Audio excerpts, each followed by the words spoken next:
So, um, I don't. I think it's still being revised. I don't think it's made it through the Senate. I do not have it here.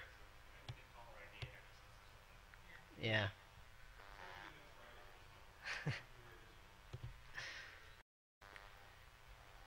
All right. So, remember when I told you that this was easy? Almost all of the soft phones will let you set your caller ID information. It's basically expected functionality of a soft phone.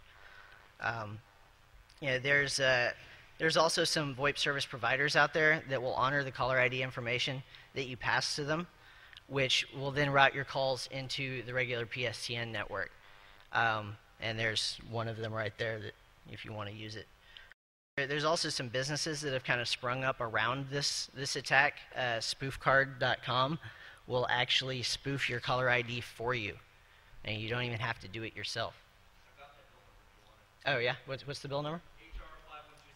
HR 5126. That's the caller ID bill. All right, so some thoughts on mitigation here. If you're an accredited service provider, don't use caller ID information to authenticate your users. It can obviously be faked. If you're a VoIP service provider, don't honor the caller ID information that's passed to you by your users. You know who they are because they're authenticating with your systems. Reset it to something legitimate for their account. And if you're a VoIP user, don't trust that caller ID information is accurate to identify who's calling you. It's just way too easy to fake.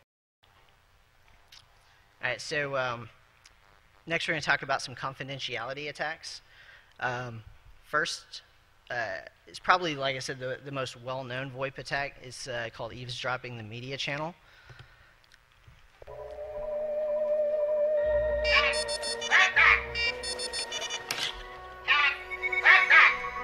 They're responding.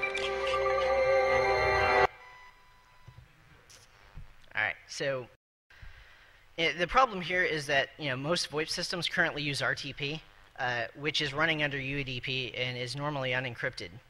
Because of this, any third party along the media path can sniff the network traffic and reconstruct the media out of those packets and just put it into an audio file .wav whatever and then play it in Winamp or whatever.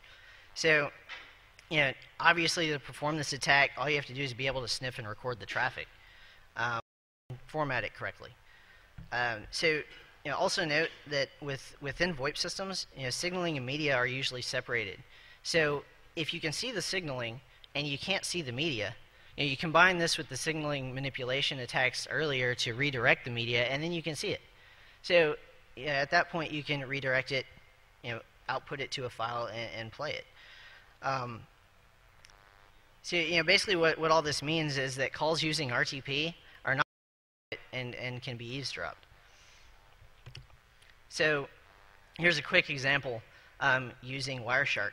And this is a packet capture from the Wireshark wiki. It's an example packet capture. You can go grab it, load it in, and do exactly this example. Basically, there under the statistics menu is RTP and then show all streams. That'll analyze the packet capture and show you all of the RTP sessions. Next, you basically pick out which to look at and hit analyze. It then gives you this window where you hit save payload, and then it will prompt you there to decide what format you want to save it in and whether you want just that channel or if you also want its associated media channel going in the other direction, which you probably do if you want to hear the entire conversation. Otherwise, you'll just get one party. But that's literally how simple it is. So some tools. Obviously, I just showed you Ethereal Wireshark. There's also Kane Enable. Vomit is specifically for Cisco devices, and EtherPeak VX does something similar. And to mitigate it against this, obviously you want to encrypt your media channel. If your VoIP infrastructure supports SRTP, you should be using it. So the next attack is directory enumeration. It's basically a good way to identify users of a VoIP system, what extensions they can be reached at, where their devices are, that kind of stuff. First, many signaling protocols provide unauthenticated functionality. Sometimes they also respond differently to valid versus invalid usernames. And again, these tend to be unencrypted on the wire while all these transactions are taking place. So, an active way to perform this attack is to send specially crafted messages to the registration server and see what you get back. With SIP, you can send options, invite, register, those types of things. And it kind of works much like the old SMTP verify command. You basically send it the username, and then you can tell whether that user is valid or not. You can also perform this attack passively, just watching the transactions on the wires. Like I said, most of them are unencrypted. If you just sit there and watch, you'll see usernames flying across the wire, going to the registration server saying, okay, this user is now at this device, or this user has changed to this device. Registration messages by definition contain that information. And obviously you can use this information in more targeted attacks against those specific users. So here's a quick example using SIP. If you send this options message to a SIP registration server, it will basically respond with SIP's kind of like HTTP. It's got similar response codes. So if the user's not there, it'll respond with a 404 not found. If the user was there, you could expect something in the 200 range, which is SIP's success message range. So some interesting tools to do this. SIPcrack is passive. It'll actually sit there and sniff the network traffic for the usernames and then attempt to crack their passwords. Usually in the registration messages, there's a username and a hash. So at that point, it just sits there, collects it, and churns away on the hashes. A tool I recently wrote called enum.ix kind of does a similar thing against *IAX protocol. It sends register request messages against the server and then listens for what's coming back. Interesting thing about IAX is it responds not only differently between valid and invalid usernames, it also responds differently whether that user has a password or does not. So not only can you tell if the user is valid, you can tell whether it requires a password to log in, or if you can just log in with the username and no password.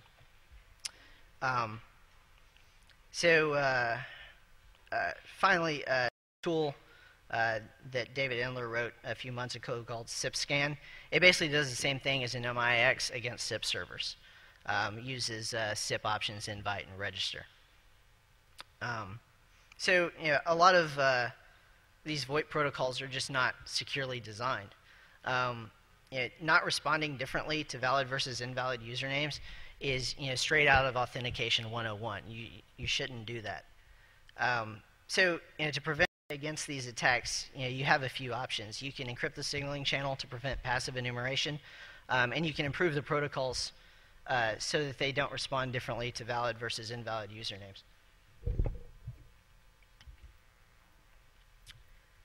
All right, so now I'm going to talk about configuration disclosure attack against the infrastructure. I'm also going to talk about against the endpoint devices in a minute.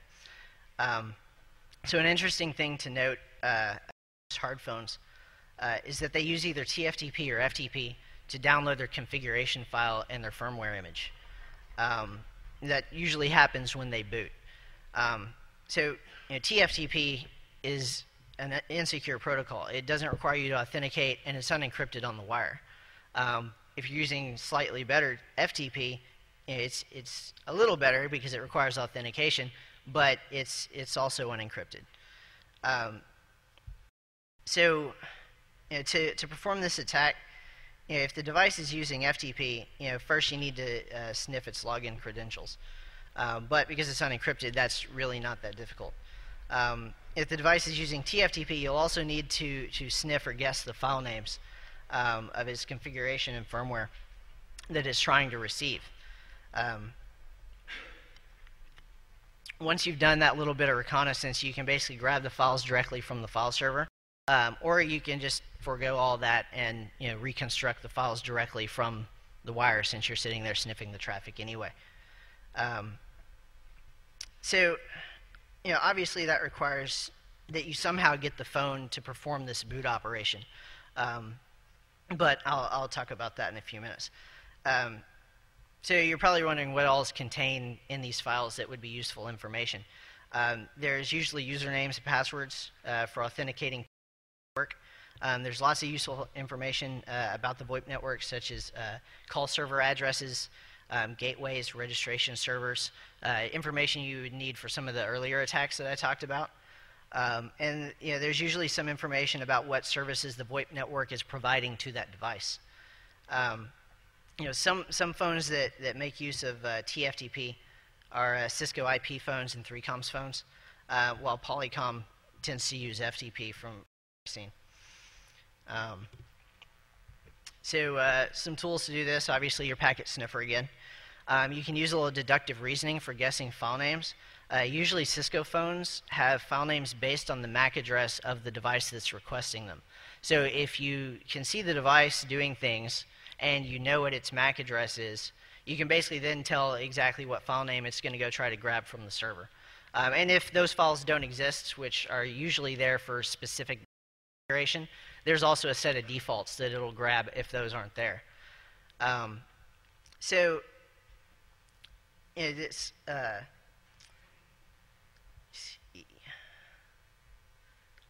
Also, with Cisco phones, the firmware name, the name of the firmware file that they're going to be downloading is actually in the configuration file. So if you can grab the configuration file, you then know exactly what firmware it's going to go after.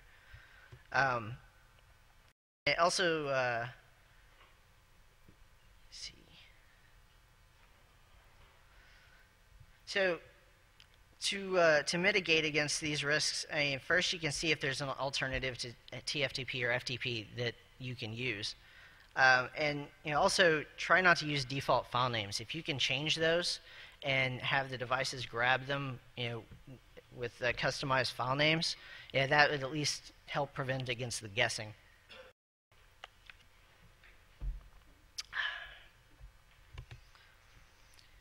All right, so now I'm going to talk about kind of the same thing, except targeted at the endpoint device instead of the infrastructure. The problems here are that many hard phones provide information via HTTP, SNMP, and other management type protocols. Also, a lot of vendors even leave the VxWorks remote debugging port open on these devices, or at least a VxWorks console through Telnet or something like that. To attack this, you can obviously try pointing a browser at it, SNMP walking it, or attaching a VxWorks debugger if the port's open. You can easily find out a lot of the same types of information that I talked about in the last attack, but there's also a lot of device internals you can get if VxWorks is available. You can look at RAM, you can do all sorts of things with the disk. So some tools here: obviously your favorite web browser, SNMP walk, or a VxWorks enabled debugger. And the best way to prevent against this type of stuff is to just lock down your endpoint devices. If you're not using the web management port, you're using management through the signaling, you don't need to have it open on your device. Okay, so I'm going to talk about a couple of vendor-specific attacks.